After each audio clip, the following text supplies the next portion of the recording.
IVSA Germany.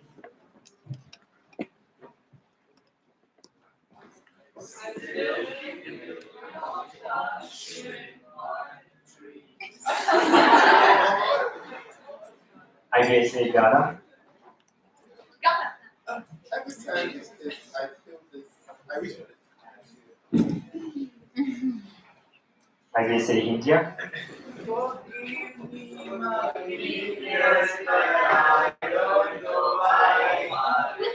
IVSA Indonesia.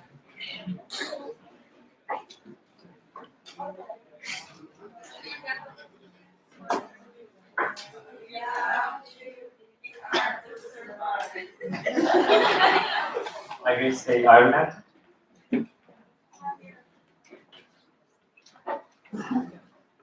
IVSA Italy. Because every time we touch, IVSA Malaysia. I get this feeling. IVSA Morocco. And every time we kiss, IVSA Nepal. I saw that IVSA Peru. Can you feel my heartbeat fast? IVSA Philippines. I want this to last. IVSA Poland. Need you by my side. IVSA Portugal. Because every time we touch, IVSA Slovenia. I feel the static. IVSA Slovakia. And every time we kiss, IVSA South Korea. I'm reaching for the sky. IVSA Sweden. can't you hear my heartbeat though? IVSA Taiwan. I can't let you go. IVSA Thailand. Want you in my life.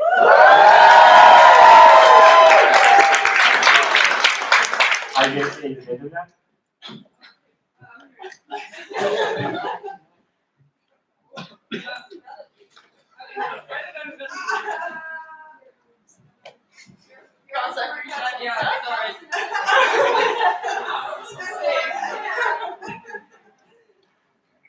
IVSA Turkey. I didn't hear them. Because every time we touch, I'm sorry.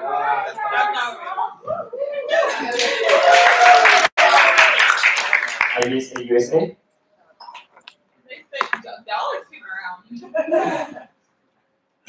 See, it should be that one. Yeah. Just sing the line you like the most. Again, every time we touch.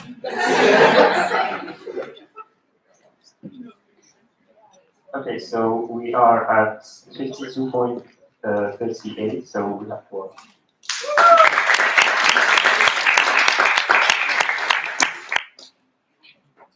Right, almost perfect. I think we have to try it with another song again sometime. All right, moving on.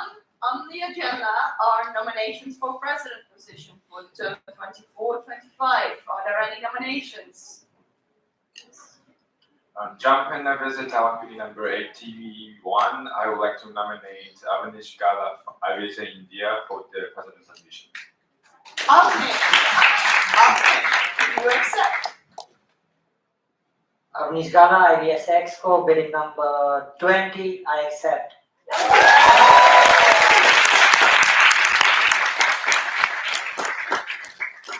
Are there any other nominations? Seeing none, nominations are now closed and will not be open again. We have 4 candidates.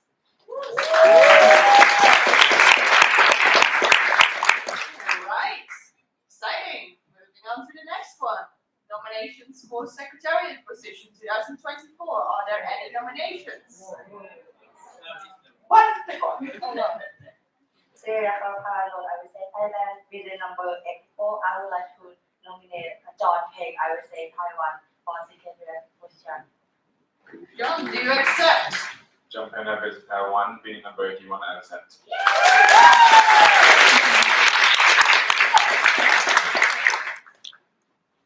John, IVSA Ghana, bidding number 3. I would like to nominate the I visit Taiwan for secretary. Do you accept? Singing ang IVSA Taiwan, bidding number 93, I accept.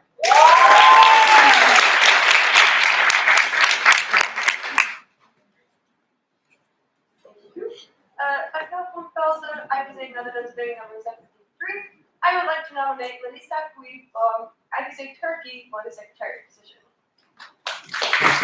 Do you accept? Melissa Gui, IVSA Turkey, bidding number 65, I accept.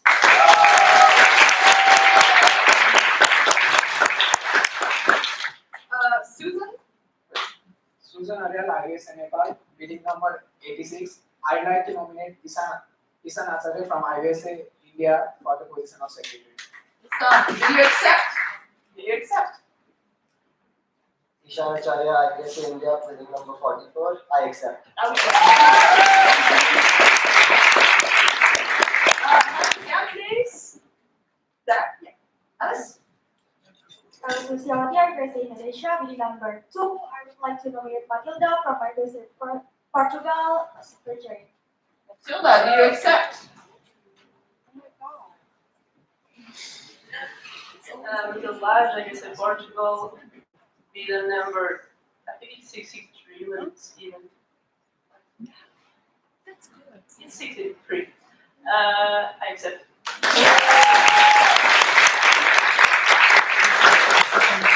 Are there any other nominations? Seeing none, nominations are now closed and we have a whole lot of options. So thank you guys. We honestly haven't scared the first few days, but here we are. I hope you'll get the same thing for the next one. Nominations for 74th IVSA Congress a year and a half away. Are there any nominations? Felix. Felix Metzger, IVSA Germany, bidding number 35. I would like to nominate IVSA Turkey to host the Congress 2025.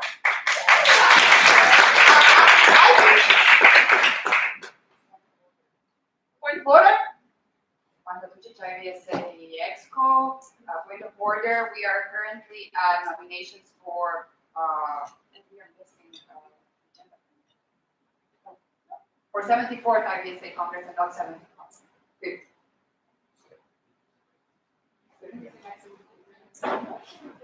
Oh, then it's my turn, sorry. Okay. Very good. 74th nominations, IVSA Turkey. IVSA Turkey, do you accept? Taking a job, IVSA Turkey, bidding number 31, I accept.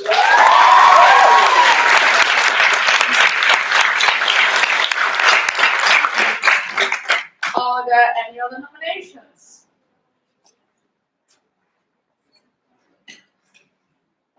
Seeing none. Oh, Matteo.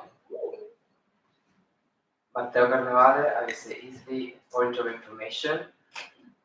Are there any other nominations from previous events for the 74th IVSA Congress? No, I will just answer. Yeah, no, absolutely. Wanda Ducic, IVSA Expo, bidding number 10. There was a nomination from previous, on the previous event from IVSA China. However, they, how to say? Withdraw their nomination. No.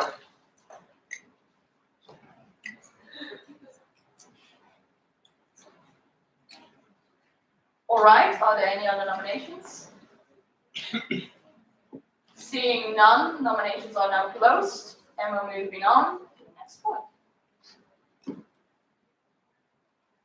Nominations for the 74th IVSA Symposium, 2 years away. Are there any nominations?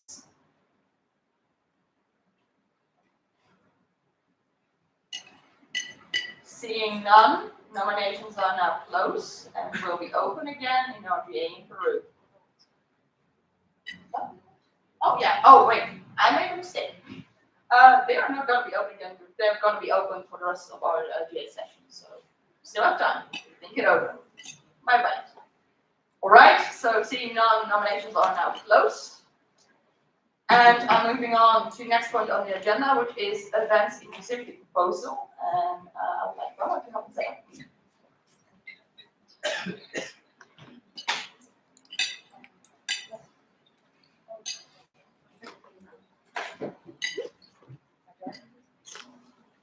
Hajar, can you hear us? Yes, I can hear you. Can you hear me? Yes, I will just briefly. Oh, Okay, Manda Lucic, IVSA EXCO. So we are now having the event inclusivity task force, and this is going to be presented by Hajar, our trustee. Unfortunately, she couldn't join us here today, but she's joining us online. And yeah, that's it. So Hajar, you can take it off. Just a question before I begin. Is my screen okay? Can you see it? Yes, we can see everything. So you can just go. Okay. So I'm Celia, IVSA Morocco. Hello everyone. So as Vanda said, I'm going to be presenting to the Events Inclusivity Task Force proposal as the chair of the task force. Since there was a lack of representation of some regions in IVSA global events, we had this discussion in the 72nd IVSA Congress in Denmark, and the GA resolved to create this task force in order to propose a new event structure to create more diverse and inclusive GAs. And before I proceed to the rest of my presentation, I would like to ask all of you to please, once hearing this presentation and also once starting the discussion, to think out of your position, out of your privilege, because attending an event is a privilege, and not all IVSA members have had the opportunity to attend live events. So please, once we are starting the discussion, I would like you to keep that in mind. So first thing, members for their hard work. The task force was consisted of three sub-teams: the member outreach team, the hybrid events team, and the online events team. And this work would not have been possible without the work of these individuals. So I would like to thank all of them. And the objective we set as a task force was to try to achieve 40% of representation per region for each event, because based on our bylaws, in order to reach quorum, we need at least 40% of all active member organizations to be present. And with that in mind, we thought it would be fair to have this percentage reflecting also on the regions. So this percentage translates in numbers according to our current number of MOs to 6 MOs in the Americas region, 5 MOs in the Asia region, 13 MOs in the Europe region, 3 MOs in the MENA region, and 5 MOs in the Sub-Saharan Africa region, which is a total of 32 MOs. And this is how we proceeded our work. We analyzed previous data, which was the MOs attendance to previous events, as well as evaluation forms of previous events. And then we got members' opinions through a survey that we launched and through focus group discussions. And finally, we worked on establishing new changes in the form of 3 proposals: live, online, and hybrid structures, with also a budget analysis. So regarding the first point, which is MO's representation, we analyzed MO's attendance at IVSA global events over the past 6 years, which is like an IVSA generation, since the school lasts in most countries around 5 to 6 years. So we analyzed the data for the previous 6 years. And according to this data, 21 MOs that never attended any live events, including 8 newly established MOs. And 6 MOs from those 21 MOs participated only in online special general assemblies that took place during COVID. And from these 21 MOs, 7 were from the Americas, 2 from Asia, 3 from Europe, 1 from MENA, and 8 from Sub-Saharan Africa. And 8 MOs attended live events only because of some specific circumstances. For two of them, it was because delegates from the MO got travel grants, and for five of them, it was because an event was held in their respective region or continent. And there was the case of one MO combining both circumstances. And 10 MOs have low attendance ranging from 0 to 1 event, ended up turning inactive and then being terminated, from which 3 were from Sub-Saharan Africa, 3 from Europe, 2 from MENA, and 2 from Asia. And the only MO representing the Oceania region, which was IVSA Australia, attended 3 online special general assemblies before their termination, and it was the end of this IVSA region after IVSA Australia. The table showing you in numbers the attendance for the previous events after COVID, so Brazil, Slovenia, Denmark, and Indonesia. And the percentage here showing is the percentage according to the region, and of course for each event it was the number of MOs during that event that was taken into account. And as we can see here, there is, for example, the case of Sub-Saharan Africa, which was never able to achieve the objective we would like to have, which is 40%. For the MENA region, the objective was only achieved during the Congress, but during the Symposium it was never achieved. And for the Americas region, it was only achieved in the Congress in Brazil, which makes sense since the Congress happened in that region. And if we look specifically at the case of the Symposium in Indonesia, we can see that only 2 regions are, only one region. There is a problem here with the color, sorry about it. So there is only one region that was, actually it's 2, I'm sorry, there is a problem with this number. It should supposed to be 43. So there is only 2 regions that were able to achieve the objective, which was Asia and Europe. And for Asia, it also makes sense because the event is happening in Asia, but all the other regions failed to achieve this objective that we are looking for. Then we proceeded to check and analyze previous evaluation forms. We analyzed 9 evaluation forms from both online and live global IVSA events. And we focused on questions regarding the members' attendance and also ways on that IVSA can improve the way the global events are being held. So this is a list of events from which the evaluation forms were analyzed. And the main factors affecting members' attendance, distance to events location, visa restrictions, upcoming graduation. And for the points that were suggested for improvement, there was a GA timeline management and member engagement through explanatory material and buddy system, and including new members and MOs for them not to be confused, which is also related to the previous point, and also improving the officials' communication with general members. Regarding the online SGA, there is some insights from their evaluation forms. So it was said that there was the potential for live events to be more interactive and enjoyable since there is a lack of social interaction in the online events. But it was also seen as an opportunity for many members and many MOs to be represented for the first time in an IVSA global event. And the desire was expressed to consider keeping some online alternatives for upcoming international events. Technical issues and platform issues were also discussed, and we suggested to be improved.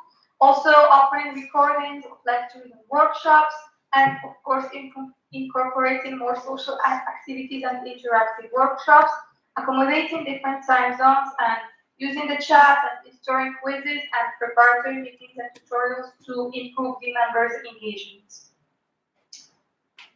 Then we launched a survey to collect the inputs of IVSA members and have their opinions into consideration in our process of establishing this new IVSA event structure, and we really wanted the opinion specifically of members belonging to MOs that struggle to send representatives to IVSA events.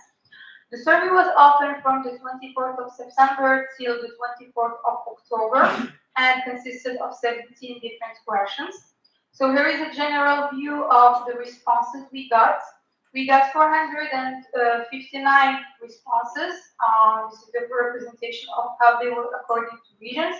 It was a total of 63 MOs and IVSA Expo, which represents 84% of MOs. And we also analyzed responses of this category called Development Fund Beneficiary MOs. So the MOs that belong to the MOs belonging to this category, because they are usually the MOs that struggle the most to send representatives. And we had from this category 224 responses, which was 20 MOs, representing 74% of the development fund beneficiaries. So here is just an overview to have the opinion of our members on how they think it is important for IVSA to enhance the accessibility of events for members, of members from countries experiencing attendance challenges. And as we can see, most of our members are thinking that it is very important. And also, there was a question regarding what our members think about our current level of engagement and support to members from countries with attendance challenges. And here we can see that most of the members are in the middle, so they are unsure about if our level of engagement is good or if it's bad. So here it was not as previously, like where most of the members were in favor or thinking that it's something that they are like it is. Here we can see that most of the members think that there is still a lot of work that needs to be done. And here we can see the attendance of previous live events by the respondents. So for the general responses and for the development fund beneficiaries responses, most of the respondents never attended a live event. And for the intention to attend upcoming live events, we can see that in a general view, 57% members are intending to attend upcoming events. But if we check the development fund beneficiaries, only 51% responded yes. So this is a list of the challenges the members face to attend live events. It was also said earlier in the evaluation form, but this is an updated information with percentages, since this question was included in our survey. So we can see, of course, that the financial constraints are the main factor on a general view and also for development beneficiary MOs. The distance to events locations was second, but we can see that for the development fund beneficiary MOs, the visa and travel restriction issues is having a very high percentage, which is 98%, which is almost all the respondents saying that this is like their main problem. And there was also lack of information about events, which was ranking as the last reading. And then we checked the attendance of previous online special general assemblies. And here we can see that the development fund beneficiaries had more respondents to the survey that attended an online SGA earlier. And we asked about the opinion of members regarding the accessibility of online SGA, and here we can see that for both categories, most respondents think that they are more accessible. And the reasons why online SGAs are more accessible to IVSA members. So of course, financial accessibility and time availability and the absence of visa travel restrictions. And then we move to the types of events that offer greater accessibility. This is the percentages we got from the opinions of members regarding events with travel assistance, regional events, hybrid events, and online events. And we can see that, of course, events with travel assistance is ranking first, and followed by regional events, and then there is some disparity between hybrid and online events. We also conducted 3 focus group discussions on the 3rd, 4th, and 5th of November 2023 in order to better understand the opinions and engage in constructive discussions. The main points that were discussed were the improvements of communication between members of IVSA regarding global events to regional representatives, clear and short guidelines, and proactive promotion of the events. For the online special general assemblies, the advantages that were discussed were their accessibility, their affordability, and their time efficiency. And their disadvantages were the internet issues and the limited social interaction. For hybrid GAs, there is the concern that we have limited or non-existent experience visibility since we never organized any hybrid event previously. And the challenges that were constated were time zone management, technical issues, and overwhelming workload for the officials and the OCs, as well as condensed GAs. For the live GAs, we discussed the visa issues, and it was suggested that IVSA should try to send acceptance letters earlier, and also look for the possibility of having support from union representatives or governmental veterinary institutions to make the visa application of members needing stronger. We also discussed financial support, and most members thought that within the region, the financial support should be reduced. But if the member is attending an event outside the region, then IVSA should try to cover all their expenses. And for the selection of the travel grants, members suggested that it should be done based on MO's attendance and engagement, on the country's income, and on the regional representation. And for the alternatives to make live events more accessible that were suggested during these discussions, there was the idea of a regional rotation, hosting events in visa-free countries, and alternating online and live events, or having online elections even though the event is happening live and giving the opportunity to all members. So then we proceeded to work on our proposals. The first one was the online proposal. So for the online proposal, the idea is to have Symposium as an online event from the start of December until the start of March, and keep the Congress as a live event. And the event will happen over the course of, it will happen in a total of 5 days. The GA will be held online over 2 consecutive weekends, and 1 week before the start of the GA, we will have a preparatory meeting as well as an educational program of the symposium on a Saturday, and social activities will of course be included in this itinerary. And the time zone that will be used will be UTC+0 since it is the time zone that is in the middle. And the event will happen from 12:30 to 6 p.m. I just Yes. need 1 moment to address the GA. Then you can continue, okay? I'm sorry, I did not hear you. Oh, Hajar, can you hear us? Yes, I can hear you. I just did not hear what you said. Okay. So hi, this is Lisa. I'm talking to Mike now. I just need 1 moment to address the GA, and then you can continue, all right? Okay. I noticed that a lot of you are kind of zoning out or just like falling asleep. I just want you to know that this is a project we put a lot of time and effort in, and this is an extremely important decision for IVSA. So I would like all of you to just keep each other focused and like don't go and play on your phone, please. Right? Oh. Yeah. Thank you. All right, we're back again, Hajar. You can go. Okay.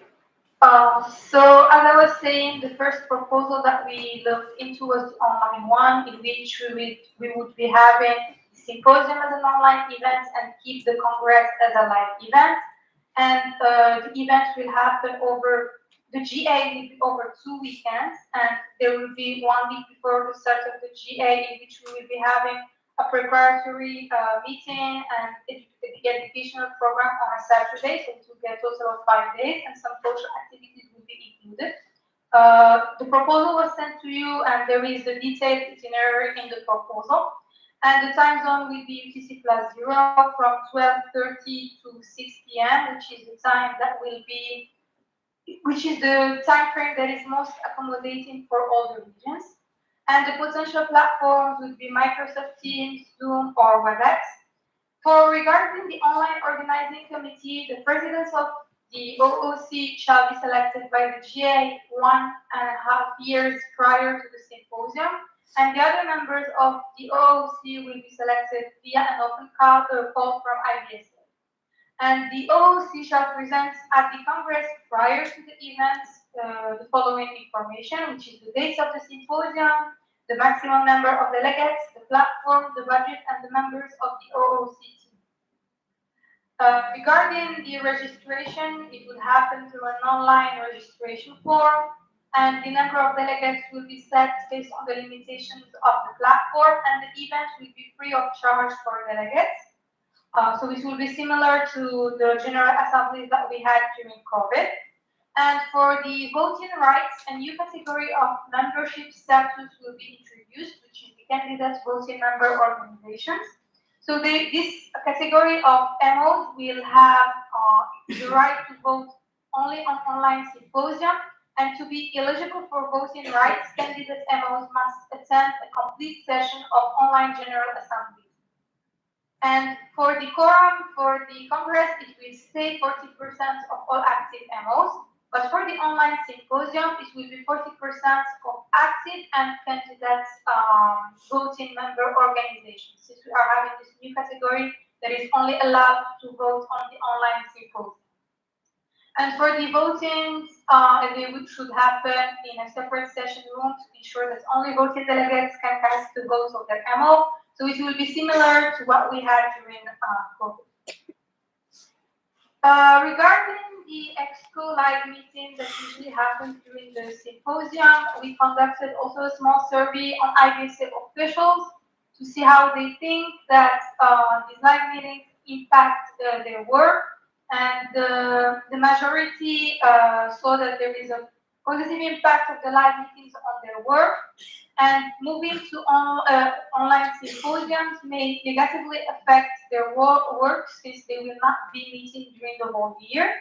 So the suggested solution is that for them, they schedule live meetings with partial reimbursements from IVSA Central Fund, and the budgetary responsibility will fall on the president-elect. So this will not be the same reimbursement that we are having for the symposium as we have it, because it will be some partial reimbursement, and it will be decided by the president-elect.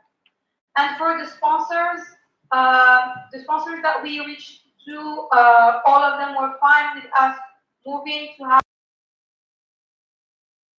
live events for the year, because even though it means one less live event for them, they understand our commitment to have a more inclusive event. For the Development Fund, since the Development Fund helps MOs that are struggling financially, it can assist IVSA members that have internet connection problems, and the options could include reimbursements for internet packages or direct provision of these internet packages to members from the Development Fund beneficiary MOs. And of course, there will be a problem on the development fundraising, since auctions and merchandise contribute a lot to the income of the development fund, and one less live event means less income. But the proposed solution would be to allocate a portion of the IVSA budget savings from not having live events, because if we are having one less event, then we are saving more money, which will be explained later. And a portion of this money could be used to support the development fund.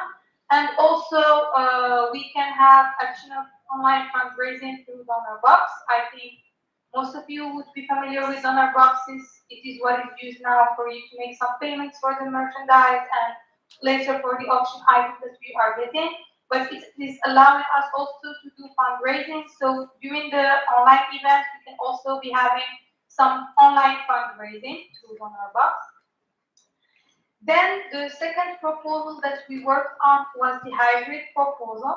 So in this proposal, the suggestion is to have hybrid events, so having live and virtual, and the virtual components for both the Congress and the Symposium.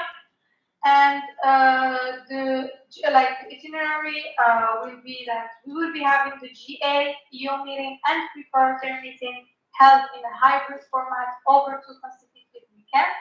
And then the educational program will happen during the week, but we will have 2 separate programs, one for the people attending live and one for the people attending online. And we will be having some hybrid social activities, so trying to include the online delegates in some of the social activities, such as the cultural evening. But there will still be some live activities that will be exclusive, social activities that will be exclusive for the members attending live. And for all of this to happen, we need an event that will last at least 10 days for us to be able to have 2 weekends, because here we are also including Fridays, because we need to keep into mind that if we are having an event in which also online delegates need to attend, if it's happening during the week, it needs to happen, if they are having their classes and stuff like this, so we need to do it during the weekend.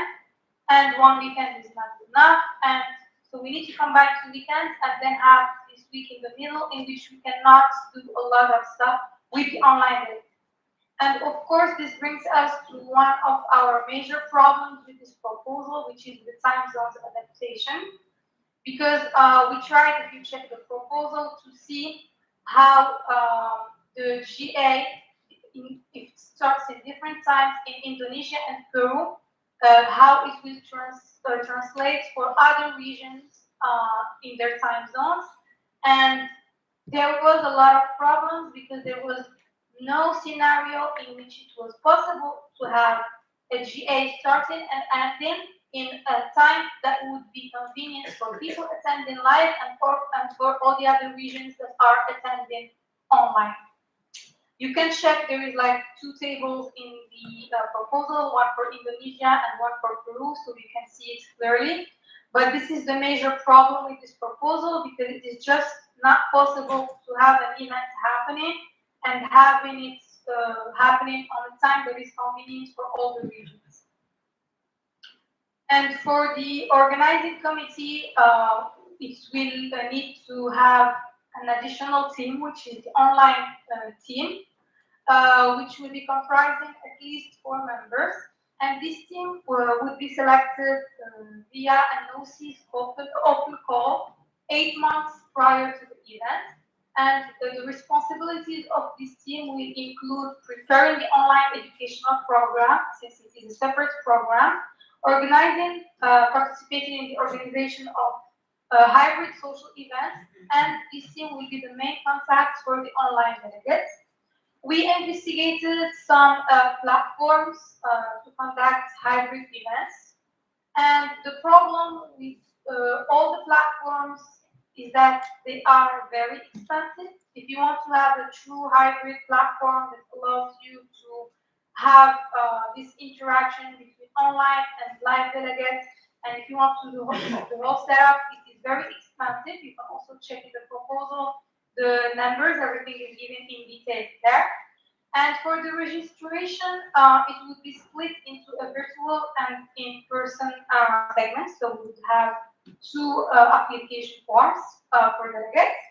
But there will be the option for the in-person delegates to transform their application to an online one in case they have travel or visa restrictions. And the number of delegates will be set on the limitations of the platform. Regarding the finances, the financial responsibility will fall on IVSA for the platform and the technical support, and the event would be free of charge for the online delegates, and the in-person ones will pay the regular fee. For the general assemblies, the GA officials must be present in person. So the chair, the parliamentarian, and the secretary, with the exception of the election committee that can include both in-person and online members. And for the voting, active MOs will retain their voting rights, and candidate MOs will gain their voting rights after attending a full GA session, whether online or in person, and the quorum will remain the same, which is 40%. For the motions, they will be applicable, motion procedures, they will be applicable to both in-person and online participants. And in order to obtain the floor, all delegates will need to use the hybrid platform to raise their hand to keep track of who is talking and everything. And for the voting, it will be done through an online mode, even for card voting and for roll call voting, since online and live delegates are voting. And the nominations will, of course, be open for all delegates, whether attending live or online. A new idea was also included in this proposal, which was the regional rotation. So this regional rotation means that over the course of 5 GAs, each region needs to take the turn as the host of organizing the event. So we make the events closer to our regions by having over 5 GAs, 5 different regions hosting the GA. And in case we fail to have a specific region organizing the GA, then the event needs to turn into an online event. And for the final proposal, which was the live one, the points of improvement that we tackled in our proposal was to add this preparatory meeting at the beginning of the event, because this was suggested by a lot of members during the discussions and the survey, in order to have members understand better the functioning of the event, and that the delegates' acceptance should be done earlier to facilitate the visa problems, and also to explore the possible support from uni and representatives and governmental institutions. And also to install a travel grant program to assist members from Development Fund beneficiary MOs, but this is of course limited and depends on the sponsors' support that we can get. And this idea of having a regional rotation was also kept for the live proposal in order to make the events closer to the regions, because it was also suggested by many members, and it is how many other organizations operate by having their events being held in different regions over the course of weeks. And one additional thing that was addressed was involvement of active MOs through pre-event surveys on key topics for GA discussions. So even the MOs that are not attending the event can get the opportunity to voice their opinions and to share with us what they think about the key points that will be discussed during the GA. And for the 3 of the proposals, of course, we said when they should start and when they should be evaluated. So there is some proposed improvements that can start at the 73rd IVSA Congress in Peru, which include, of course, the improvements of communication and member engagement, so having better guidelines and preparatory meetings. But for the live event changes, they can start occurring starting from the 73rd Symposium in Morocco, and for the hybrid and online transitions, starting from the 74th Symposium. And for all the structures, they need to be evaluated over the course of 2 full events. So for the live events, it will be like the evaluation would happen in the 74th Symposium, for the hybrid events in the 75th, and for the online events in the 76th. And the evaluation will be done by the General Assembly to have assessments and make informed decisions and check the improvements in IVSA events. we analyzed the budget, and for the live events, there will be no significant impact because the travel grants are conditional on the sponsorship support. For the online events, all these details are available in the proposal. You can go through them. There was an estimate of the savings that would be 5,300 euros when one event is hosted online. So this money could be used for travel grants for the live events, which is the Congress. And the hybrid events, there was an increase in expenses because, as I said earlier, the hybrid platforms are very expensive. And of course, you can find all the details in the proposal, and there is no corresponding impact on the income because the online delegates will not be charged, and we will be having an additional expense, which is using these platforms that are very expensive. This is here showing the pros and cons of each format. So for the online one, of course, the pros are that it is a very accessible format because it is free of charge and there is no travel visa restrictions. It also encourages inexperienced IVSA members to get more involved by joining the online organizing committee. It allows us to have some savings from the symposium expenses that can be used for Congress travel grants, and it enhances the focus of IVSA officials, so they only have to focus on one live event and make its quality better. And it also opens the floor to have earlier Congress applications and acceptations, so members have enough time to process their visas. For their cons, of course, technical issues and lack of social interaction and engagement. And there would be a negative impact on the development fund income. There will still be some time zone inconveniences, and the condensed program leaves less space for educational activities. Regarding the live format, the pros include that by having this regional rotation, we are having more diverse and inclusive events. And of course, the major pro of live events is having the social interaction and delegate engagement. For their cons is, first of all, the travel constraints, whether financial or visa issues, because even though we are trying to have travel grants, as I said earlier, it would be a limited amount, and also it will depend on our sponsors. There is, of course, the challenges to reach quorum, and not all the MOs have equal means to become a hosting country for a GA. And there is an overwhelming workload for the MOD team, since we also have regional events, and they have to deal with 2 live events that are the Symposium and the Congress, plus all the other regional events.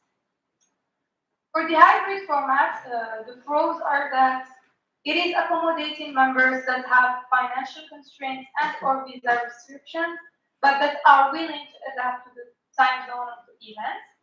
And it is a conserving a live events for members that can attend. And by having this regional rotation, we are also having a more diverse and inclusive GA. For the cons, we of course have technical issues and the time zone adaptation issues, which, as I said, is one of the very big problems of this kind of format. There will be also the increased expenses on IVSA budget and the increased workload, because by having hybrid events, it is even more work than having live events. And it will be more work for IVSA officials as well as for the organizing committee. And we will need a lot of logistics for the rooms where the GA is being held, because everyone will need to be connected to a laptop. We need a lot of cables. We need a good internet in the room. And also, for some platforms, you need to have some technical staff helping you. And the online delegates may be less likely to speak up during GA compared to the in-person delegates, because they will feel intimidated. They are not attending the event. They are not meeting with the other delegates. And there is also a major problem, which is the existence of delays for online delegates for some platforms. For some platforms, it can go up to 3 minutes or even more. So imagine us having a discussion live and then someone attending online and only hearing what we are saying after 2 or 3 minutes, which is a lot when we are having a discussion. They will always be put at a disadvantage because they will not be able to participate in the discussion since they are always hearing it later than when it is happening. And having the option to join online may demotivate members from attending the live event, which will be then problematic for the OC since they need specific amounts for delegates to be able to run the events. As a conclusion, for the online format, it is accessible and it makes our objective of 40% regional representation achievable. And the challenges include the technical issues, the reduced face-to-face interaction. For the hybrid format, theoretically, it can make the 40% regional representation achievable. However, there is an imbalance between online and in-person delegates. There is this time zone complexity and technical issues, as well as increased expenses and workload, as well as the fact that we don't have any experience dealing with hybrid events. For the live format, the regional rotation strives for inclusivity, but the travel grants are dependent on the sponsorship support, and the challenges related to financial constraints and visa issues persist. And there is some common improvements that IVSA can do to improve its events no matter which format we are adopting, which is including preparatory meetings at the beginning, clear guidelines, and improving the communication, as well as collecting the input of non-attending MOs, and assisting MOs in approaching local sponsors so they can get some travel grants for the delegates to be able to attend our event. So this was all from me. Thank you all for your attention.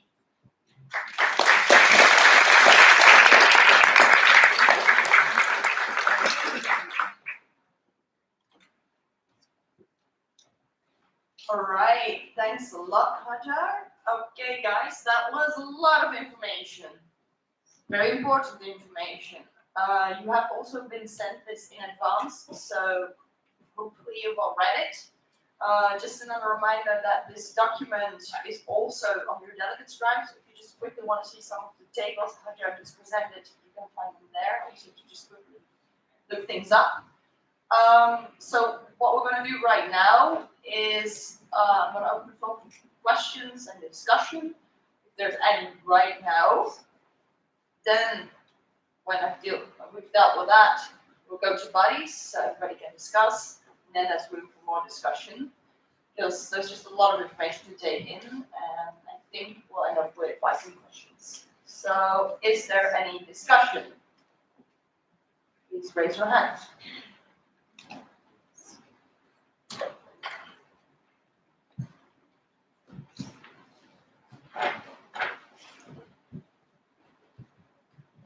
Josephine Westphal from IVSA Germany. Oh my god. Video number 55. I just wanted to add to the hybrid event so far that I think that the issue of non-experience would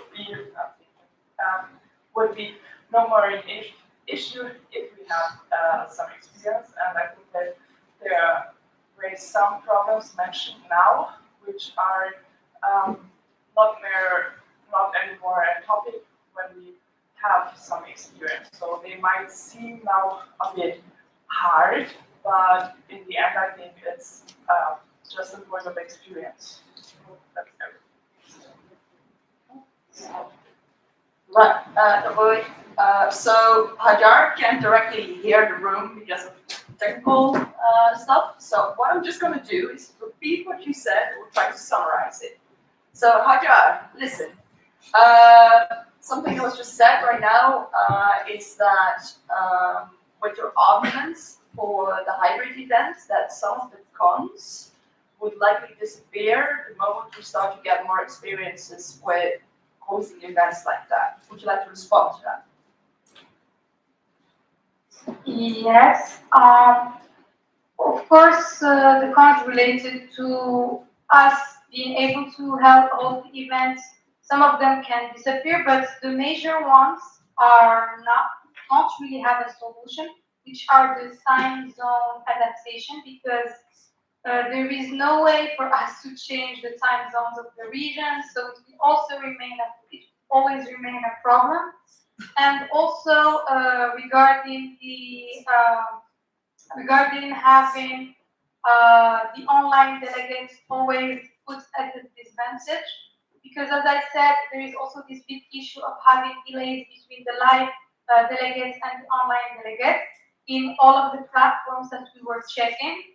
And in order to host a hybrid event, you need to host it somewhere where we have a lot of logistics. So many MOs will no longer be able to host any event in the future, because we need to have rooms that have a lot of cables and internet connection for everyone, and it is like high demanding in terms of logistics. I understand that there is some points that, of course, would have some solutions in the future, but the major problems about the hybrid format are are like mainly the time zone, as well as the disadvantage that online delegates are put. All right, thank you, Hajar. So I'm just going to go back to the GA, see if there's anyone else who wants to add to the discussion. Yes. So the Kilada IVSA Germany, bidding number 83. I would have a point of information where we have full scholarships and also programs like reduced Congress fees. Is there, however, anything to sponsor like visa application processes or anything like that? Thank you very much. For a moment, I'm going to repeat the question for Hajar.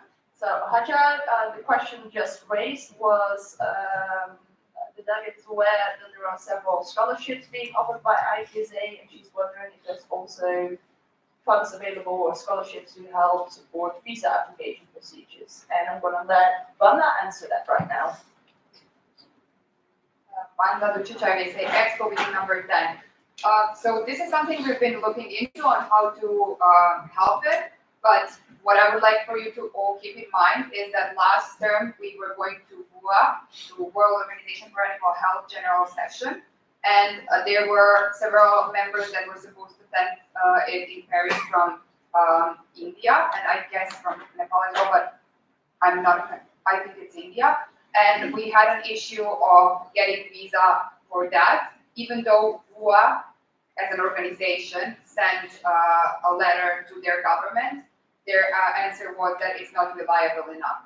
So if WOA as such a, I'm sorry, but much more bigger and important organization that we are at the moment is struggling with visas, and it's not just with India, but it's with other countries, because we then spoke about this issue with them during the general session.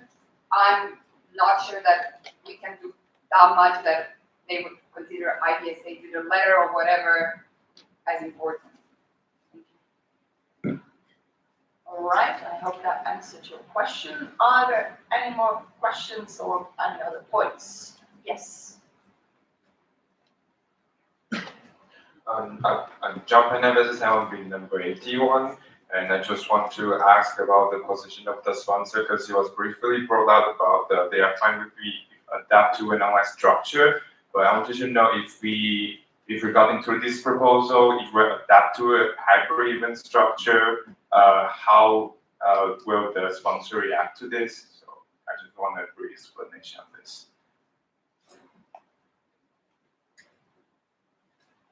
All right, Hajar, the question just raised was what is the opinion of our sponsors on the proposals made, like have you spoken to them, and what is their opinion on the difference between live, online, and hybrid?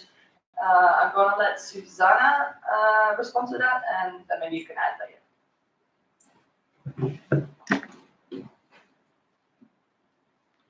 Susanna Salvatori, IVSA Exco, binding number 6.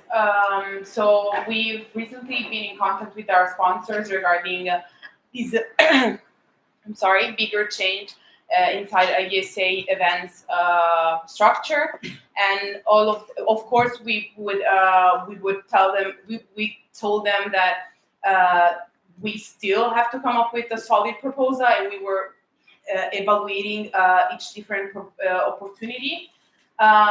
So we told them that we would have we would consider hybrid events, keeping the structure that we have right now, and also one live and one offline event, online event, and all of them have shown a very understanding attitude towards our decisions, and everyone is waiting for us to update them on our final proposal. So yeah, I think I would answer that question. All right, thank you, Susanna. Just one moment. I see some delegates sleeping, row 2, row 6. Please wake up. We're in the middle of a very important discussion. If there's anything I can do in terms of HC or like to make you guys like stay up, I know it must have been a rough night. Okay, it's a Siri responding. Anyway, let me know. Sekunde. Ich konnte Easy Online Client in deiner Apple Music Mediathek nicht finden. Du kannst mich nach einer Radiostation fragen. Thank you. Right, that was the moment Siri wants to join the discussion in German. Okay, so if there's anything I can do, that's what point of privilege is for, and also you can just like maybe quickly send the text to one of us so we can deal with that. For now, first one I saw is Vanna, so I'm going to let Vanna speak first. One of the Expo, I would just like to compliment what previous speakers said already. Regarding the sponsors, what they were even, a lot of our partners and sponsors are surprised that we have two such a big events at term, because usually when our partners have GA, they are usually either lasting one day or during the one weekend, and us having it twice a year for such a long period of time, a lot of them will tell you that it is very, they look at us like, how can we do it? Because it is very exhausting, to be honest. Because we do have GAs, we have lectures, we have social activities, so it's a full-time program for 8 to 10, 11 days, twice a year. It is workload-wise and like time-wise very hard, so they didn't see this as an issue. We also provided as you've seen, we are moving on to more regional events, trying to have them more in person, because it's also easier for each region to attend an event in their own region. So we offer them an opportunity that there might be a place for them there, instead of having it if we are moving to one online, one in-person event. And they were very happy with it, and they totally understand it and support us, because they understand that we are an international organization, and although international organizations struggle with attendance and getting their members to attend the event, so they definitely understand that us as students, it's even harder. All right, thank you. Other hands. Point of privilege. Oh, point of privilege? Yeah. Can I get back? Susanna Salvatore, IVSA Exco meeting number 6. I think the AC is not working on this side because we are hot and they're cold. Can we fix this, please? Because you're hot and you're cold. Yes, when you know. Okay, that's about TSC, because like for me up here it's extremely warm, so it's completely different room. So Nabil, please save us. Right. In the meantime, other hands. So what I'm going to do, because there are a lot of people, there's always going to be the person that hasn't spoken before is going to speak first. So, Apro, please. Singing on IVSA Taiwan, writing number 93. So I would like to ask about online event.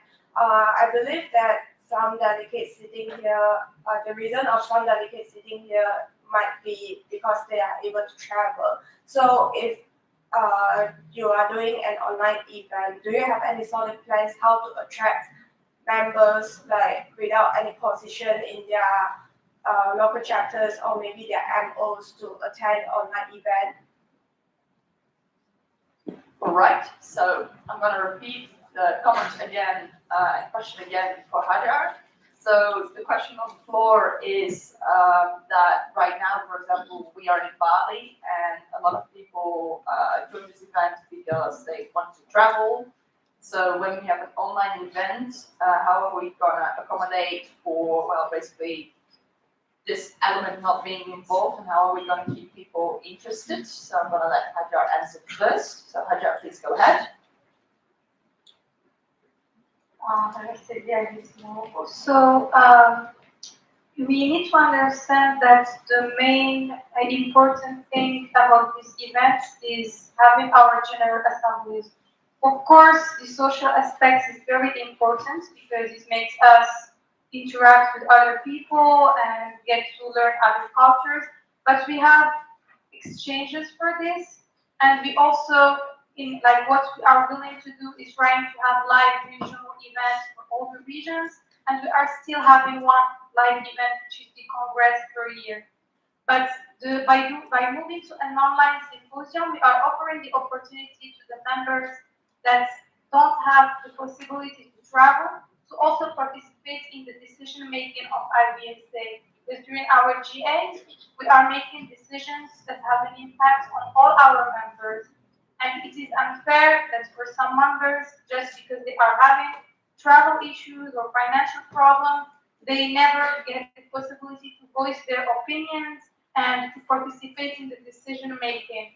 And the whole point of our event, as I said, our General Assembly, of course, social aspect is important, but this is why we have exchanges, and we are also looking forward to having more live regional events, and we are still having the Congress as a live event in this proposal. All right, thank you, Hajar. Is there any other discussion? Yes, Amelie? Mike, please. Oh, sorry. One moment. Sorry, Melissa has had her hand up for a long time, so sorry I missed you. So, can you raise your hand again? Yeah, okay. Thank you. Sorry. Thank you for reminding me.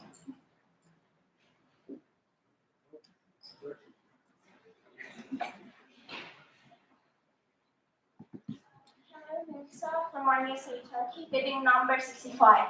So I have a question about, so during the symposium, we're holding the elections for president, right? So during the online events or events like the hybrid one, I think it's important that we have like one-on-one interaction with the president's nominees here and to see like how they behave, etc. during the symposium. So if the events will be held online, we won't have a chance to see that actually. So is there anything you thought about this? All right, so I'm going to repeat the question for Hajar again. So the question raised is that during the symposium, we elect our president and also events if possible. And then we basically, if we move the event online or to hybrid, it will be different because if we have a live event like here in Bali, delegates will have a chance to speak to the nominees like in between activities and just see how they are working and behaving all around. So is this something that has been put some thought into regarding the proposal? I'm going to let Vanda respond to that first, but Hajar, I think you want to add something to it later. Vanda Lucic, IVSA Exco. So I will have to agree to disagree with the previous speaker because we did have a lot of our president, like we did have Yuri and Anya, I guess, as elected during our online COVID time, meaning they were elected online. Having the elections in person just discriminates maybe members who cannot be here and would like to run for any position in general, because the social aspect means that people who are here will more likely vote for somebody who's here because they like them, which shouldn't be the case.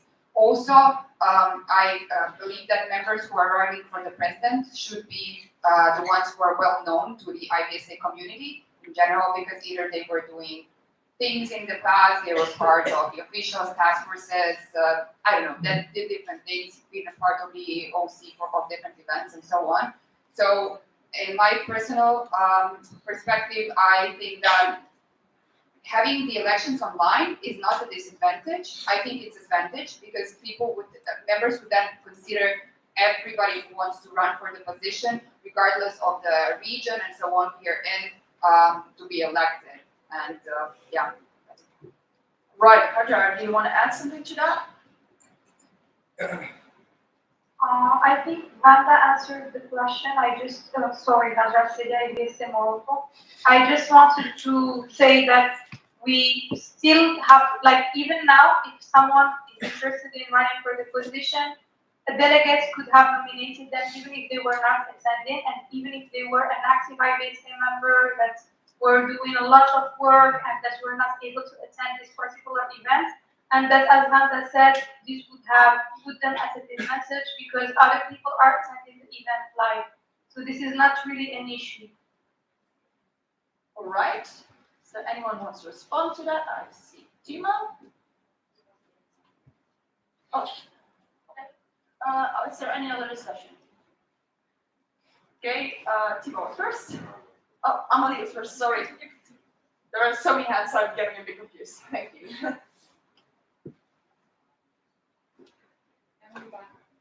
You have to carry on. Emily Bage, IVSA Denmark, bidding number 16. So this is a question for Hajar as the former DAD and also for our current DAD. So when hosting an online event, one of the pros mentioned this money for sending reduced fee delegates to live events, and one of the cons is this money from the DAD auctions. So what do you think about this in terms of efficient fundraising? Right, thank you. I will repeat the question for Hajar. So Hajar, this is a question specifically for you as well as DAD and Afni as current DAD. What do you think are the consequences of moving to either online or hybrid for DAD fundraising? Because we need that money for the projects we do with DAD and the scholarships. I'm gonna let you respond first. Grazie Davis and Morocco. So it was discussed in the proposal.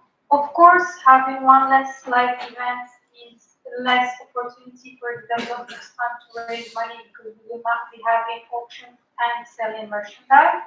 However, as you can see in the budget analysis part, by having one less live event, we are saving a lot of money in the IVSA budget.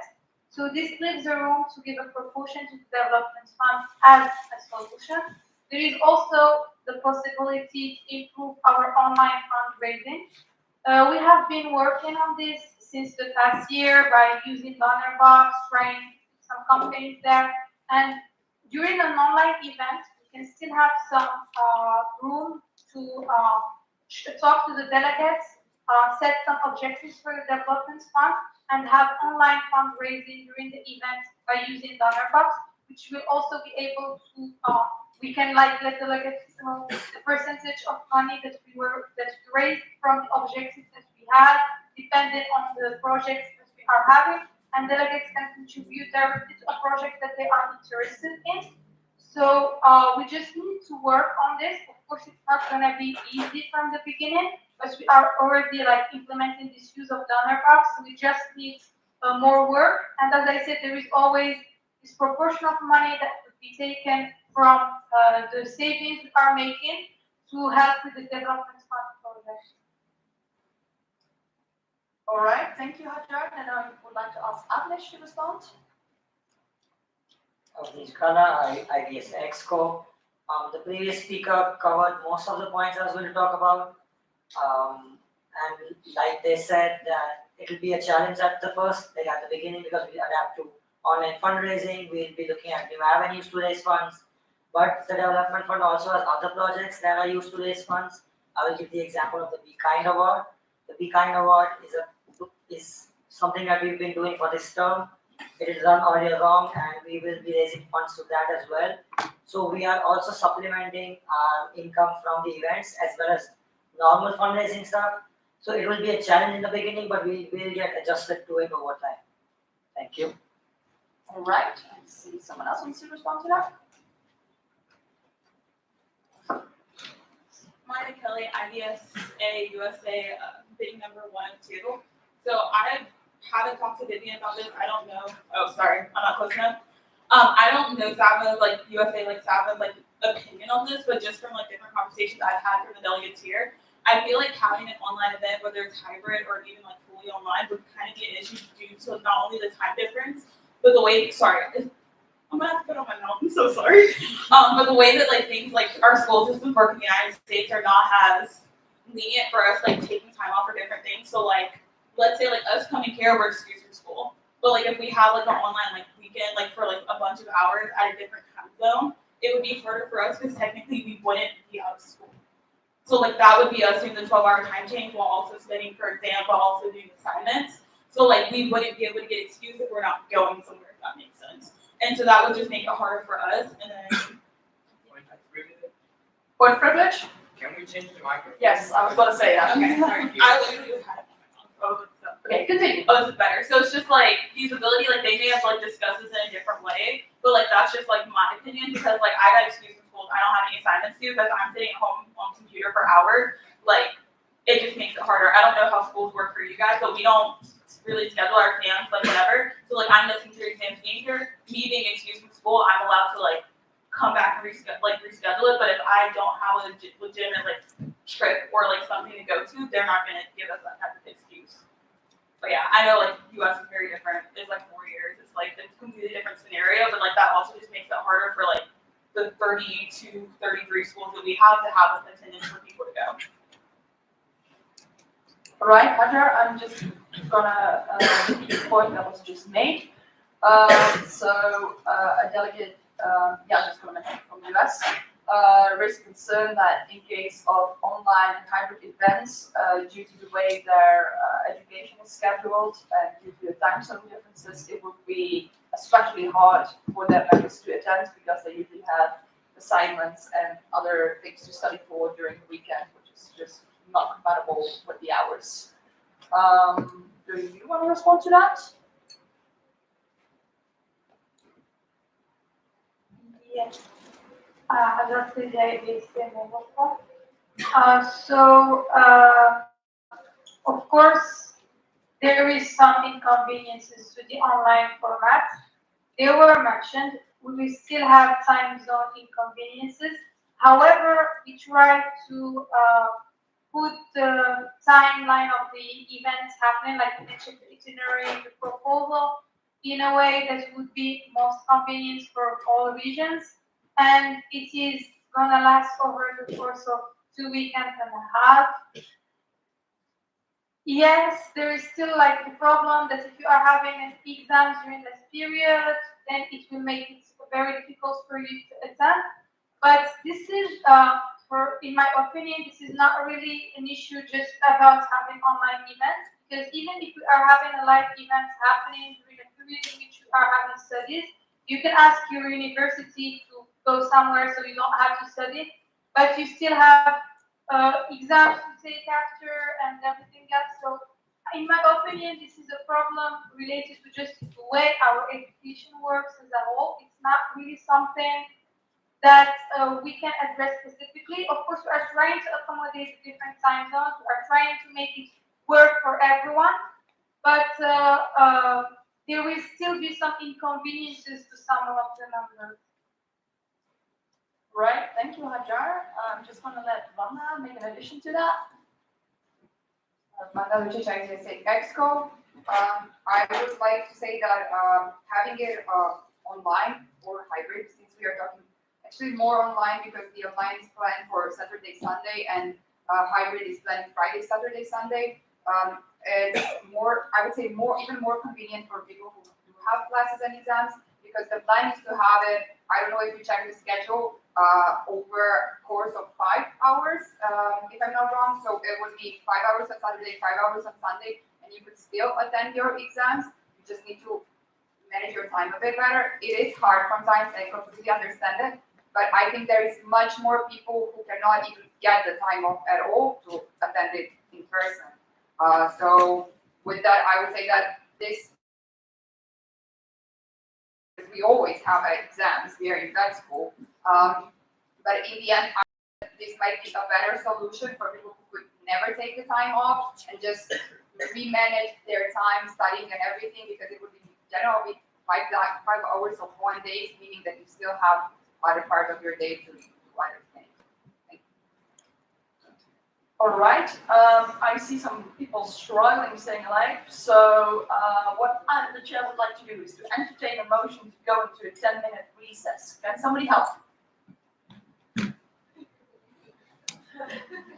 Yes, go. When I visit Taiwan, meeting number 81, I so move. Are there any objections? Seeing none, 10-minute recess. Run to the toilet, get some water.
will get started again. So please sit down. If you're missing anyone, get them here because we're going to continue.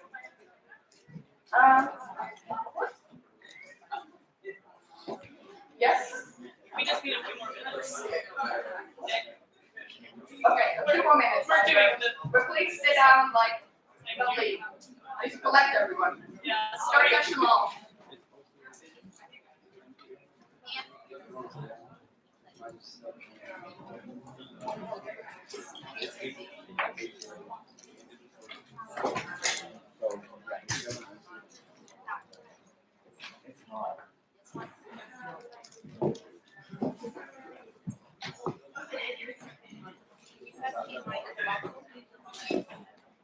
Water.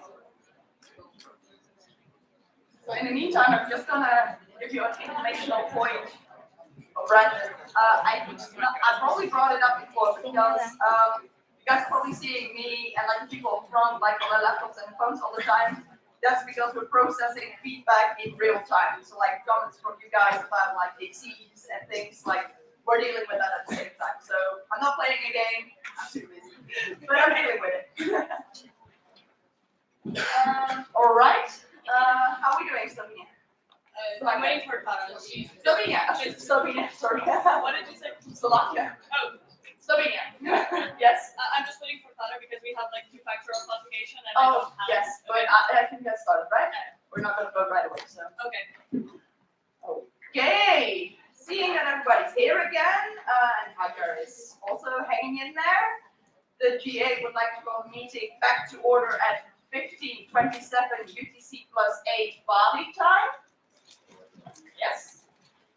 And we're going to continue with the discussion where we left it. Is there any other discussion? Please raise your hand. Oh, there we go. Timo. Timo van Lil, IVSA meeting number 8. I would like to give also a point of view of MOD, because the MOD team is in charge of Congress and Symposium, and I would like to highlight the hybrid event. If you think about the hybrid event, this would mean that we would have one online and one in real life organizing committee, which means that instead of 2 committees a year, we'll have 4 committees a year. Dealing with 2 committees for one event, the online committee and the in real life committee, is an extreme load of work. The workload is already very high. I think everyone has seen the OEC working 24/7 and all the officials too. I am afraid for the future of the position of MOD because the workload is way too high for having a hybrid event. So you have your online committee and your in real life committee, and this twice a year. I don't even see if it's possible for one extra position being MOD. So we'll get into a way where we would maybe need extra positions, and that is by resolutions and stuff like this, which is not that easy. So I would like for you also to think about the MOD team and their mental health and their workload, because the hybrid events seems very difficult for the future of the MOD. All right. Is there any other discussion? Yes, John first.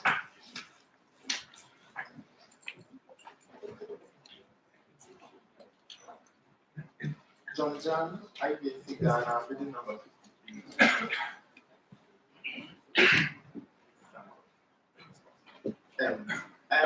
I would say I'm a bit biased being a member of the task force. I'm a bit biased being a member of the task force and also being president of my team. I would say this whole task force was a bit late in coming because it's very, very necessary. I can say for one that people would really want to participate for live events, but don't get the chance to because it's so expensive, like very expensive. And I'm biased because I would think it's best we go for the online symposium / Congress live, due to the fact that for the online SGA that we had a couple of years back, 2 years ago, I could get people from my MO to apply for the SGAs, and it was very, very good. The number that showed up was very good. But live events, we get zero. No one wants to come because it's expensive. We can't afford it. And there were no travel grants at that time, or it was not really available for us, so nobody could get it. And if you want to tell someone to participate in IVSA events and the fees are close to 2,000 euros, being converted to our cities means 3 times the price. I don't want to tell you, I can't afford it. I can't come. So we have been given one live event and one online event would be a bit good for us in the sense that we would be able to attend one event per year, which is good, right? Better than no event per year. I can say for 3, 4, 5 years, I've been the first Ghanaian to come to an event, and it's sad and bad, but what can you do about it? There's nothing we can do about it. So I feel like this is really called for, and there's a need we adopt. I'm not saying you should adopt mine, but it would be best if you go for what I'm saying. Thank you very much.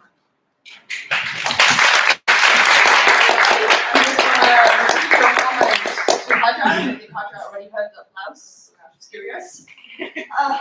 All right, Hajar.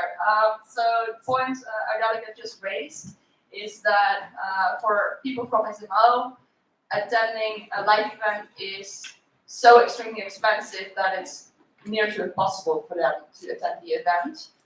And when during COVID we had online general assemblies, that was for many the first time they ever got the chance to participate in a GA, and that also got that local IVSA a lot more engagement. And it's also due to there being no travel grants or not enough so that no member could get it, that he very much prefers the option of one online symposium and a live congress so that their attendance of their MO would improve overall, because he is the first one from SMO attending a live event in the first 3 to 4 years.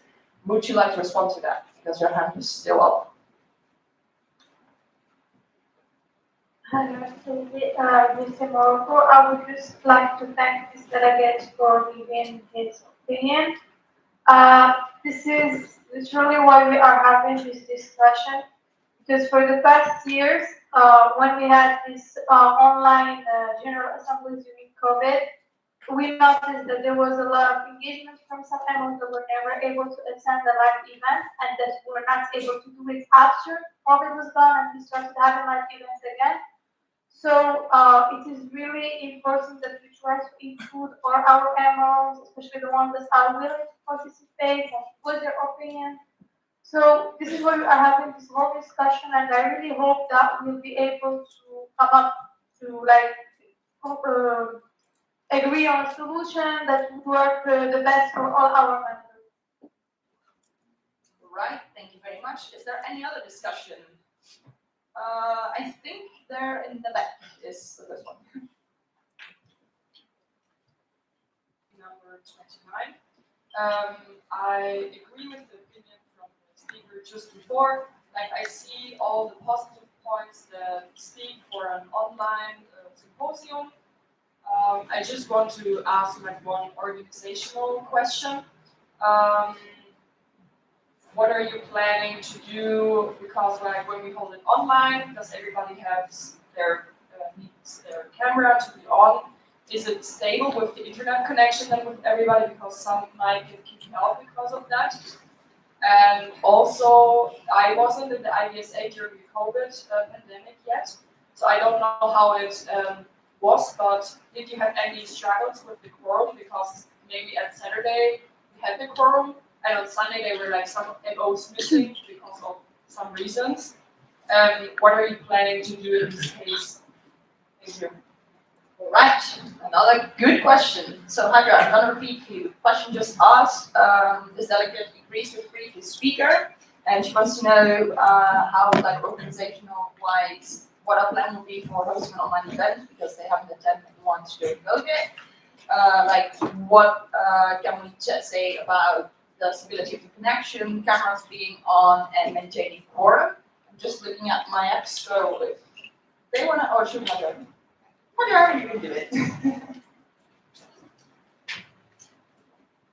Hajar Silvestre Morocco.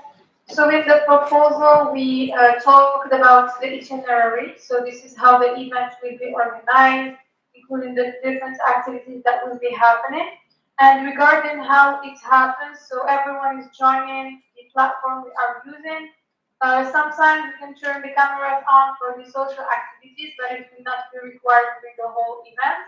And to keep track of who is speaking, we use the system of raising the hands there and checking priority to give to the delegates that need to speak their time to speak. I hope this answers the questions you had. Right, Vanna wants to add something? Vanda Lucic, IVSA Expo winning number 10. I would just like to compliment because Ayman and Hajar will talk about it because it was mainly the previous speaker would talk about it because it was mainly their idea when doing the task force. For the online event, plan is that the 80 beneficiaries, we would provide internet for them. So we would provide like internet packages for them during the event. The idea is that we have 2 internet packages per member organization. It wouldn't still be ideal because some member organizations have more local chapters. However, the idea is that they could like gather together, maybe all on one computer, so more of them would be able to attend. And again, it's better that we have at least 2 delegates, but I expect that we would then have more because that was done in the past. Then have none of them. And what else? I wanted to add something. I think that answered the internet connection issue. And regarding the quorum, the idea is also that we do understand that time zones are a problem.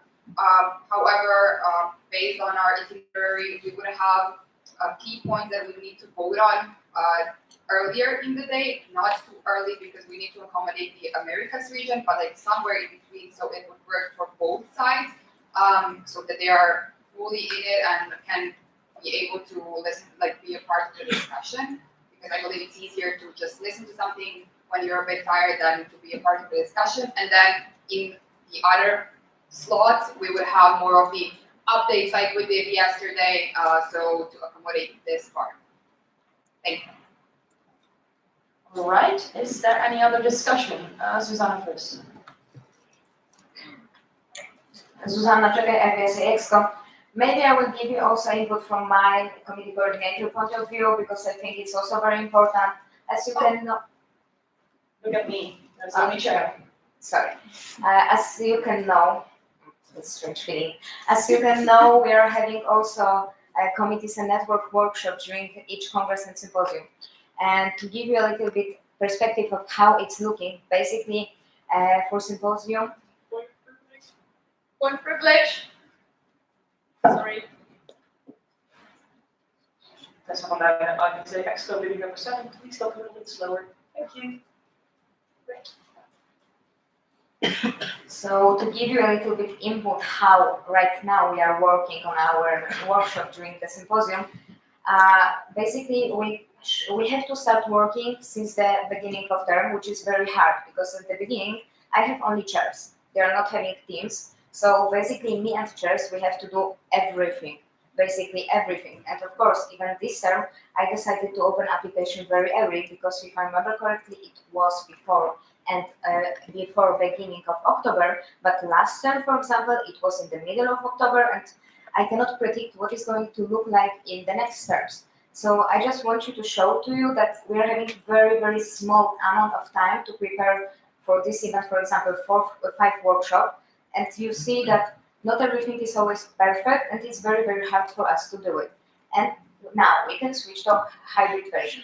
I don't know if you read, but in the proposal it states that an educational program, workshop and lectures, a live program would be available for in-person delegates and a separate virtual program would be organized to better accommodate the time zones, which means committees have to prepare 2 workshops in 2 different times Of course, they can use the same topic, the same speaker, but we don't know if speakers will agree on that. So in the worst scenario, we have to contact double speaker, basically double amount of work.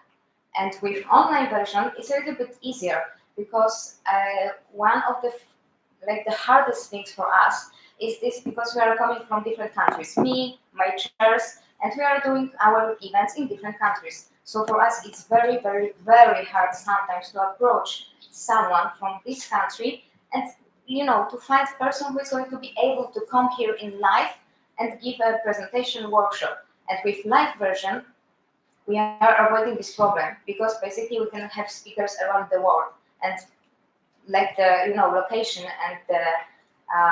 and location is not going to be a problem anymore. That's everything what I wanted to say. All right, Nadia, I'm not sure if you could hear Susanna, but she's quite up front. Should I repeat? No, that's fine. I heard you. Okay, so I'm gonna repeat. So you just received CC input. What she mentioned is that right now with the two events that we have, the timeline that we have as officials to help IVSA prepare for the event is extremely short and is already putting on a lot of pressure. And she's also saying that in case of hybrid events, the committees would have to somehow do 2 workshops in different time zones or find speakers or 2 different workshops, which is logistically twice as difficult as it already is in the live version. Then again, if there were to be an online event, you are not bound by the logistics of having to attend in a live event, so you don't have to bring speakers to a specific country, and neither do you have to do that with chairs, because that's also something that's happening right now. Not all chairs can attend in person. So that's it. Do you want to respond? Yes, go ahead. Jersey IVSA Morocco, I would like to thank the previous speaker for this comments. As I was also explaining the proposal, having a hybrid event is double the amount of work for the whole team of officials. It is double the amount of work for MOD team as well, because they need to deal with online delegates and live delegates and make sure that everything is going well. For the organizing committee, because they need to think of 2 parts of the event. It is already very difficult to manage a live event and make sure that the communication is going well and that everything is organized well. And by having 2 separate components, online and live, in the same event, it is even more difficult and it poses a lot of challenges. And as I was explaining, it's difficult for all the different parts of the officials. For all the work they need to do to organize the event, they need to do it twice this time.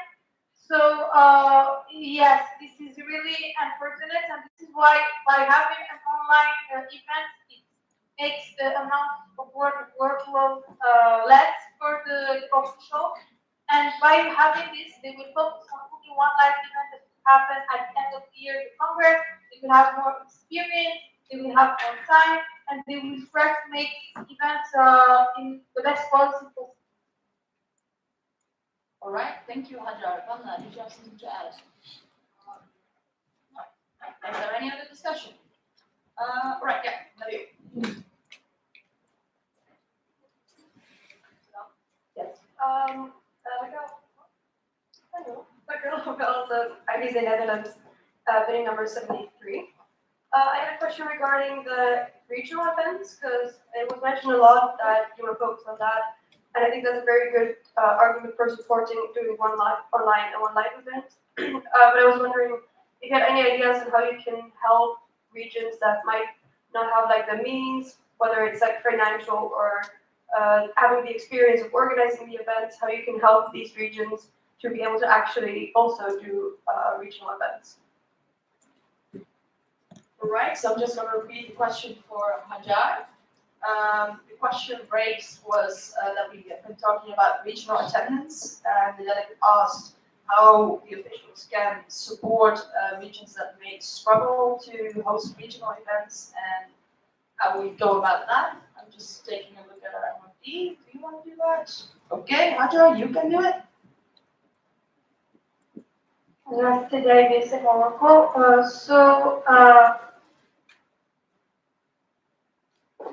Sorry. Yes, I'll repeat the question. Sorry. Yeah, please. The question is that we have been talking about regional attendance a lot, and the delegate just wanted to know that what are we doing right now to improve regional events and regional attendance, and how can officials better support to make sure that regions that are struggling can organize regional events.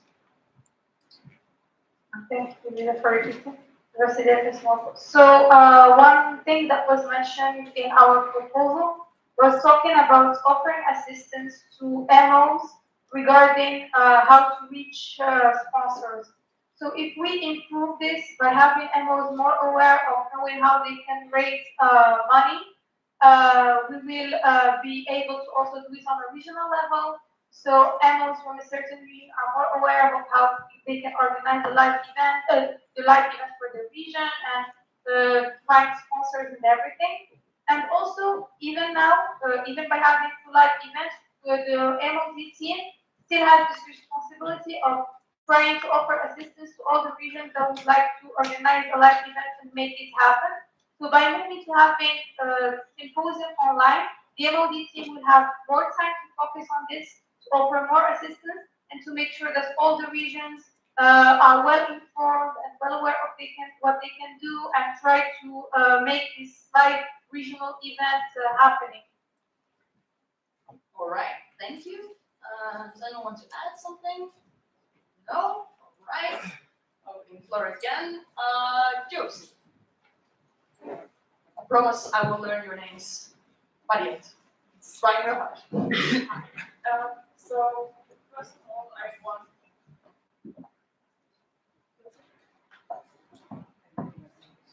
closer to the closer. mic. I'm sorry. Okay. Just It's a Westphal from IVSA Germany. Please keep it in front of your mouth. Like this. Mike, chill. Okay, all right. So Joseph Westphal from IVSA Germany, winning number 55. I want to say, first of all, due to the fact I'm in the first semester and it's my first time of IVSA meeting that huge. So please excuse me when I have like too idealistic ideas or something, but I just want to say something about the points which just came up. For example, the workload. I recognize you mentioned a lot, and I can really understand and see that how active you are, all of the organizations, and it's really, really tough, I can imagine, but maybe there's an opportunity to include more of the delegates to just like delegate some of those stuff. I don't know how possible that is and what you could delegate, but maybe there's an opportunity to just do it as a more community thing to organize this whole stuff and do this together, and not as an event for those delegates who are just like me. I'm kind of feeling like I'm joining this, but I can't really help organizing this stuff due to the fact I'm really new as well. But I think if we are more included somehow, that would be maybe give you a better feeling of your pressure. And my other point was about job. Please let me do one question at a time, otherwise I can't keep up. Thank you. All right, that's all. All right, so Hadra, let me get you up to speed. The delegate just speaking is a first-year student, and she's attending her first IVSA event. Super cool. And she mentioned that we've been discussing a lot about the workload and how tough it is on officials. And she is wondering whether the delegates can do a little more to help, because she has the feeling that right now she's joining the event, but she could maybe do more to help. So I'm gonna let Vanna first reply to that. Vanna Lucic, IVSA Expo, bidding number 10. So I think I might be the best person to answer this because this is my third event I've been doing. Like the past year, I've been an MOD, so this year I'm the president, so I'm very involved in all of them. Regarding the delegating tasks to delegates, it's kind of not possible because, for example, for Indonesia, I started. I've been a part throughout the whole process, which lasts for a year and a half. So then we definitely do not know who are our delegates. And while I had to, because what the problem is that we are not only focused on one event. For example, for Indonesia, we had to meet with Denmark regarding their final report that needs to be presented. Then we need to meet with Peru, which is our next event, so we need to set the final fee. And besides that, we needed to meet with Morocco to set up their maximum fee. So we are handling more than one event at once. That's the first thing. The second thing is this is not a part that could really easily be delegated to delegates because we don't know them at the time. We know them a few months before the event. And second of all, you really need to know the organization to be able to do it. When we are organizing events, it's not just, oh, we would like to have this and that. It's like, I need to set everything up according to our bylaws regarding the elections. For example, there are specific times when everything needs to be done prior to the election day and so on. So you really need to know everything that's written in our bylaws, constitution, and so on to be able to do it. And even right now, as a president and being here and organizing these events a lot, I still cannot tell you that I know everything, and I've been in it a lot. So delegating to delegates, very hard. Second problem is our delegates are coming from all over the world, from different cultures, and the way one culture is doing something is very different from the way the other culture is doing something, which is amazing because we are an international organization, but communication-wise and delegating tests-wise, it can go very, very wrong. So that's what I would say. Thank you. All right, so in my live feed, I just received a request to just kind of go and stand at least with the body so everybody can discuss because there's a lot going on.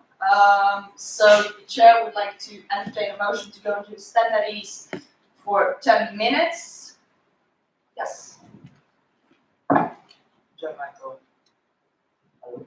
John Michael Tarhano, IVSA Exco, meeting number 244. I so move. Are there any objections? If seeing none, we're at the stand at ease. Please discuss and do not leave the room. And talk to you soon. Yes.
ask EXCO's opinion regarding to the proposal. All right, Hajar, EXCO opinion was just requested. I'm gonna give it to Vanna. Vanda Ducic, IVSA EXCO. So I will tell you, we voted on each proposal separately. So I will tell you the name of the proposal and what was the vote. So first one was the live events, and we have here absolute majority against this proposal. Then we have for hybrid events, we have a partially against this proposal. And then for online events, we have absolute majority for this proposal. Thank you. All right, that's EXCO opinion for your information. Next one, Amelie. Oh. Are you okay, Susan? Oh, okay.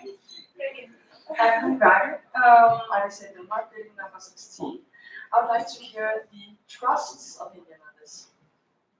All right, trust opinion was requested. So Hajar and me about trust, but the only trust that's allowed to speak is Matteo.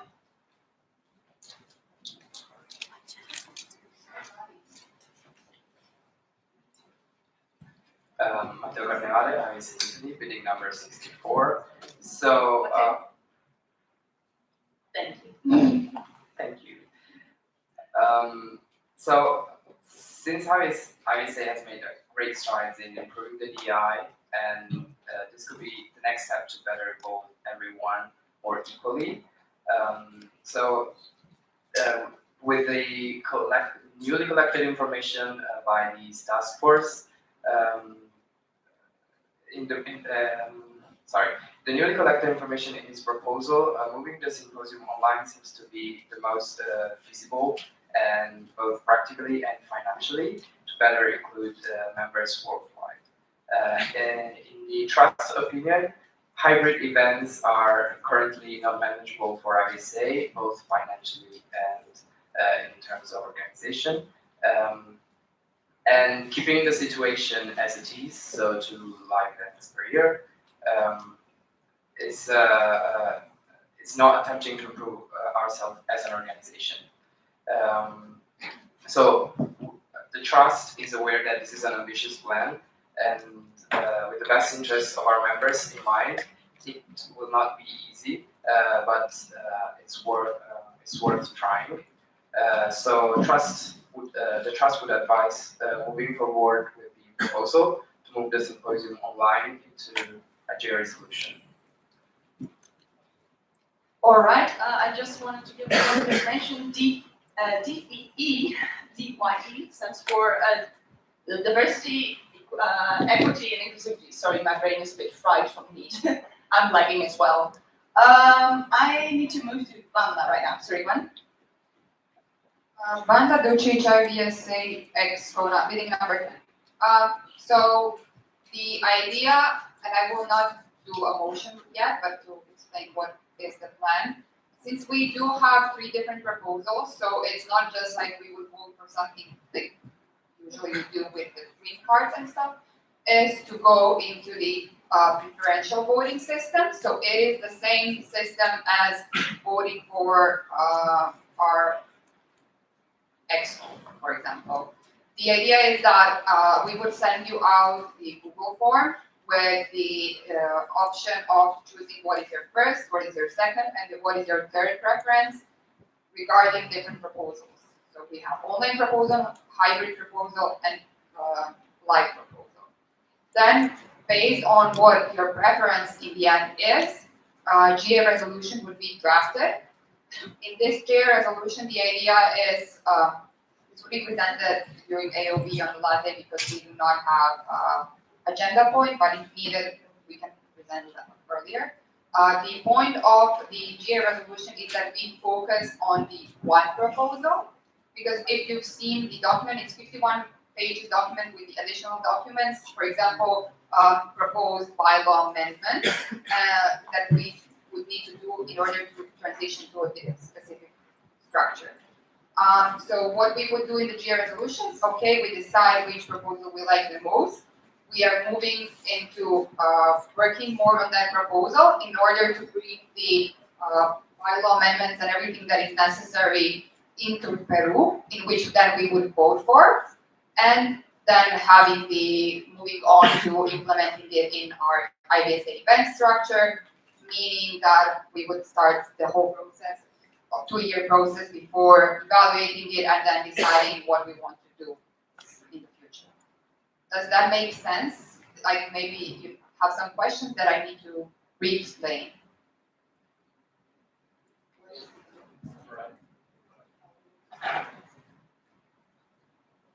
All right, I need to summarize. You want to summarize? Need to summarize the voting or everything? The voting. Okay. So what we're going to do is that's why we were nagging you about the MO mail. That's why you're going to receive an email. In that email, there is going to be a Google form. In the Google form, there will be a preferential vote, as we call it, which is basically boxes you can tick with the different proposals. So proposal 1, which is, if I say correctly, twice live event. No, live and online. Numbering. Okay. You'll see it in the form. I don't know it from the top of my head. So there will be the 3 proposals, and you can click on the one you want the most. Number 1, 2, 3. And then basically what we'll do is calculate what the average is of everything and then use that as a guideline for us to write the GA resolution, which will be brought up at AOP. What is that? Is that a question? Something else? Just because you're no, you get to do it.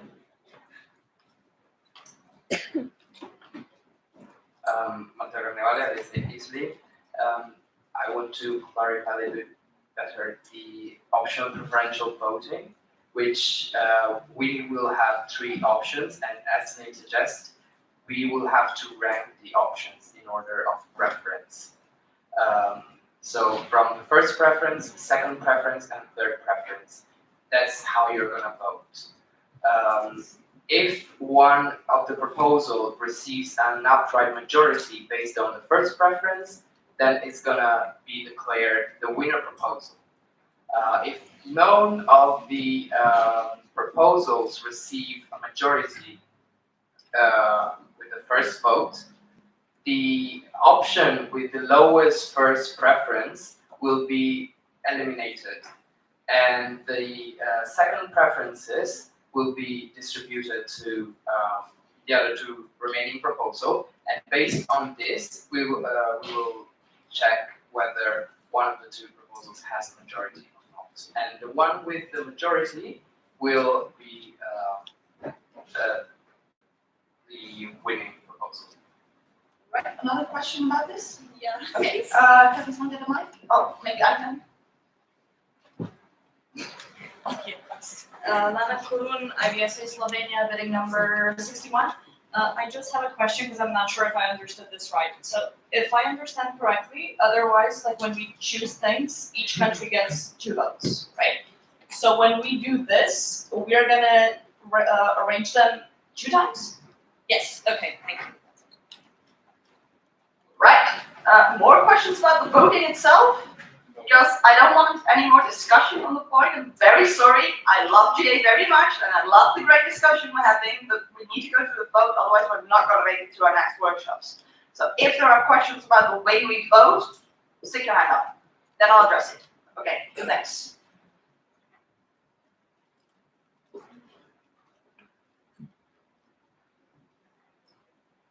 Sylvia Killett, IVSA Germany, bidding number 83. So just if I understood correctly, this is like the final vote that we're doing right now, is that correct?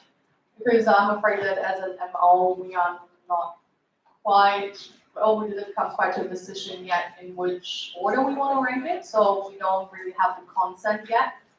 If there is an option to still discuss or something, if that's not the final order we have to lock in. Yes, all right. I'm just going to quickly summarize for Hajar, because Hajar can hear us. So Hajar, we just explained the voting procedure, and there are quite some questions from the floor, and some delegates saying that within the MO they're still a bit divided and unsure what to do. So basically what I would propose is that we table it so that we don't vote right now, but in the next GA. So I'm gonna let Wanda speak first. Wanda Lucic, IVSA Exco, meeting number 10. I move to table the agenda topic 47, event inclusivity proposal. Second. Right, so the plan is that we're not gonna vote now, we're gonna give you guys a bit more time to just discuss and come up to us with more questions outside of GA. And then we're gonna vote in the next GA. All right, any questions right now?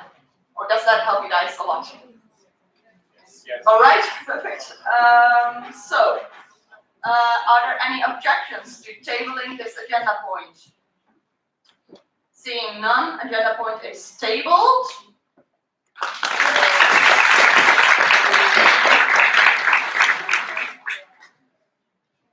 Right, the chair would like to entertain a motion to adjourn GA4. Help, please.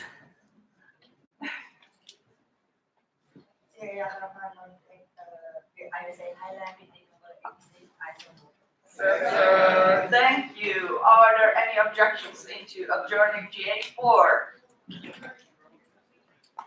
Seeing none, please. Seeing none, GA4 is now adjourned. You guys did really well today. I'm very proud of you. Thank you, because you had a rough night and you did really well. So, and now, as it's tradition, we stay seated because I have a bunch of announcements to make. So I'm going to just grab my list and get cracking.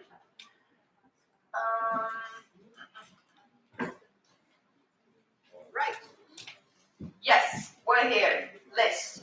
So please pay attention. Someone asked, how can we help you? You can help me so much by listening to the announcements and doing what we ask. So for the hotel, as you probably noticed this morning, we had to do the wake-up call twice to make sure literally everybody was out of bed. As you realize right now, for big discussions like this, quorum is so extremely important. So I would like to ask all of you again. I know it's fun to stay up late, but I also want you to take responsibility for your job representing your MO here. And just wake up on time and make sure you're ready to go when we need to go, because delays make our lives harder as well. Okay, one more point about the hotel. I was cleaning up last night and I noticed that there were some lunch boxes still laying around from the previous days outside, and I picked one up and just an ant colony fell out. So I would like to ask you guys, if you don't finish your food, please throw it in the trash can, because I don't want to visit another ant colony. Basically, but I do want to say that last night during cultural evening, we had a lot of foodstuffs, and you guys helped very well with cleaning everything up. So thank you guys for that.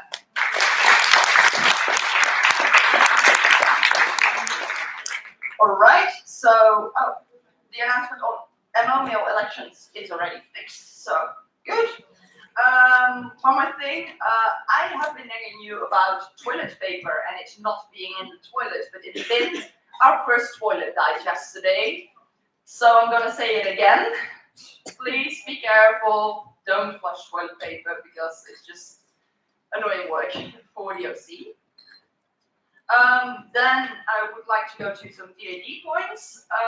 There were some pre-orders placed that have not been picked up yet. Today will be the last day to do so, and I'm just quickly going to read out the names of the people that still need to pick up their stuff. That's okay. I'm so sorry for my pronunciation because there's some difficult names in there for me. All right, Quadrat Kasim. I know he's not here yet, so that's hard. Emma Kanichova, Riza Ahmed, Mohamed Sinan, Esmina Kashi, Arjun Anil, Park Jimin, Yejin Choi, Yang Jong Sim, and Christina Gachiova. Please go to Agnesh, and the thing is, if the pre-order is not picked, it will just go with the other merchandise and we'll be sorting out. So make sure to pick that up.